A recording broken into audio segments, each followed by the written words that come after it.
So yeah, about 91. Yeah. Yeah, So 91. we Yeah. get down there, we're rehearsing. We're rehearsing for 3 weeks in Atlanta. And I had this tape in my hand, in my pocket. And I had it just burning a hole in my pocket. I'm looking for the right time to play the song, right? I'm going to tell him about my song, right? I'm not worried about the bass. He loved me as a bass player. He was a fan of my bass stuff because Mm. he was coming out on the Janet Jackson tour. Ah, yeah, He was hanging out on the Janet. He yeah. was welcome, but he was hanging out whenever he got ready. So I was seeing him on Janet Jackson tour all the time, right? But I got this tape in my pocket, man, and I'm just like every day I wake up, right? It's like when you were in elementary school, that girl you like, and you said, today I'm gonna talk to Yeah, her. yeah. And the next day go by, then before you know it, it's the end of the week, right? Then you still don't talk to her. Then before you know it's the last day of school year. Then the school year's over. You said next year I'm gonna talk to her. I'm gonna Uh, be. It was like that with this music, man. I was that intimidated to play this to let him know, right? So we have a break in the break room. We have a break, and me and Bobby's talking. So he says, "Yeah, D man, I love man. You was killing on that Rhythm Nation tour, man." And I said, "Yeah, Bob. We just talking, small talking." I said, "Man, how you been, man?" He says, "Man, I've been all right. Every day after we rehearse, I go to the studio working on an album." I said, "Oh, really?" I said, "Okay."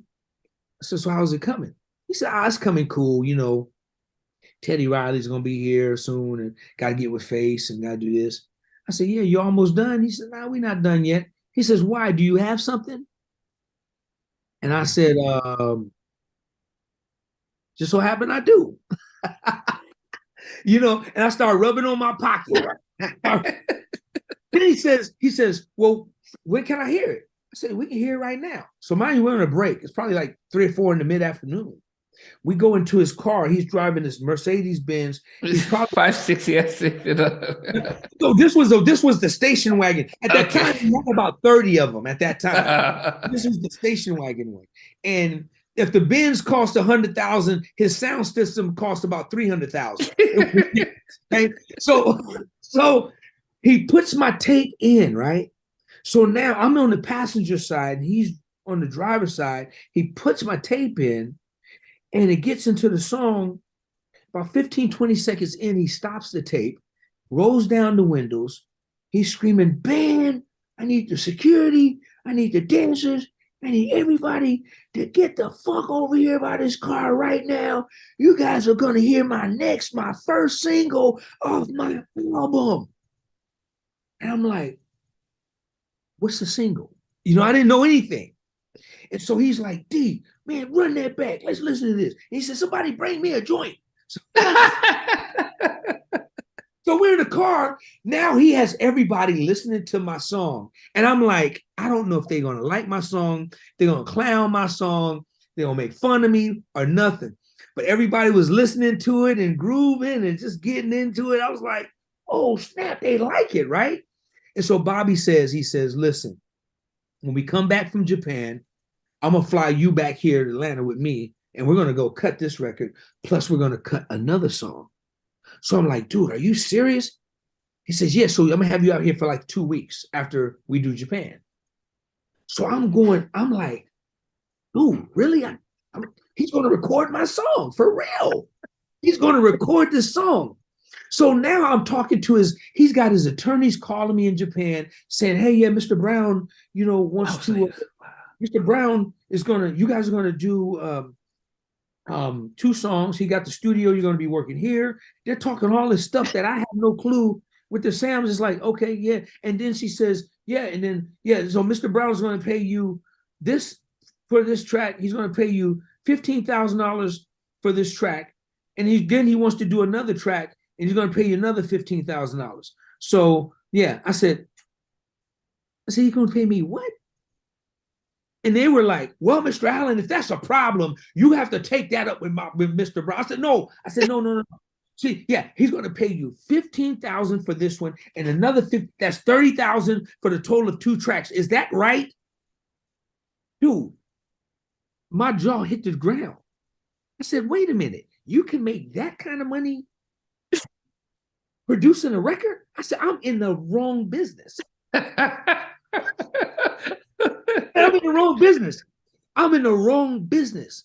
So now I've never produced nothing. I don't know anything about producing. I just know what I did in my little studio. Now I'm in this studio called Bosstown. We're in the studio working. Songs called I Need a Girl, right? So we're working on I Need a Girl, working on it, almost got it finished. And I have to share the story with you, man, because it's crazy. So then he says, hey, man, I got to go to the airport. I'll be right back. I said, cool. He says, by the way, man, when I come back, how about if my girl sing on the song? You want to get her to sing on the song? I said, I don't know. Who's your girl? He said, dude, you know my girl. I said, no, dude, I don't know your girl. Who your girl? Come on, D. I said, do I know who's your girl? He said, man, Whitney. I said, Whitney who?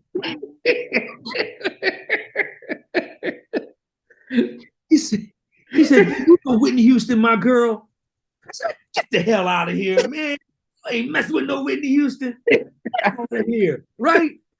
So then he says, do you want her to sing on the song or not? I said, Bob, stop playing. He said, man, F it, I'll be back. He goes to the airport. He comes back 1 hour later. What? Him and Whitney walks through the door, and when I tell you they was booed up to the T. They was booed up. And I'm back there in the booth looking like, I'm like, I can't believe it, dude. I'm like going crazy. Whitney Houston is coming in, and Bobby is saying, so yeah, babe, you know, this is my boy DOA. Was just telling you, he's producing the record. So he got you. I'm gonna go and get some food, and he got you. Just, you know, he gonna tell you what he need. He gonna tell you what he need, and just going, you know, give him what he want. She's like, okay. Whitney Houston goes in the vocal booth, and I'm in the control room, and the engineer, it's me by myself, control room, the engineer, and on the other side is Whitney Houston. Now, believe me, bro, when I tell you I ain't never produced nobody.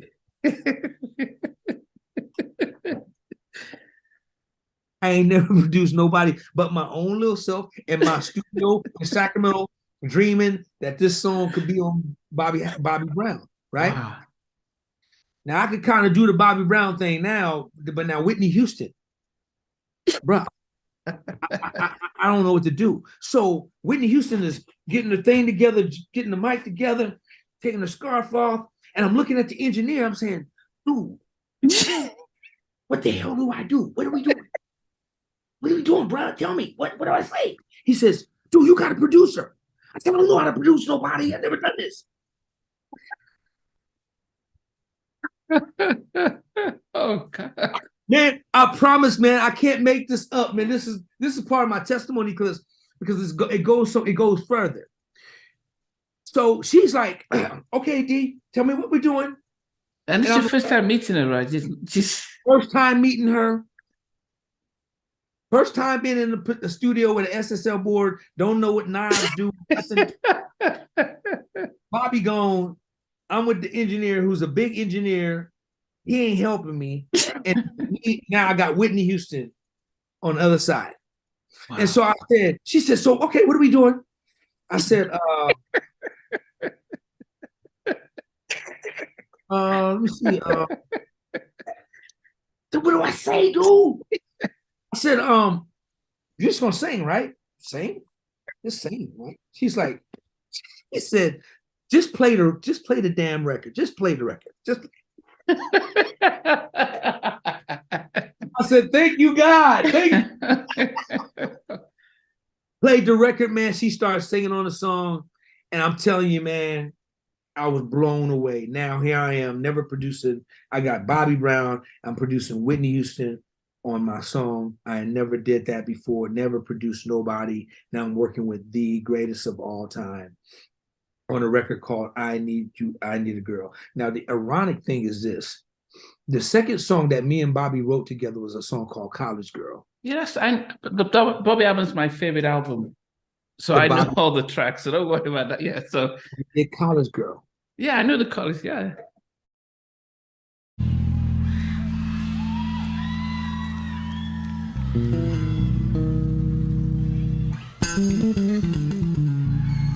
Mm-hmm.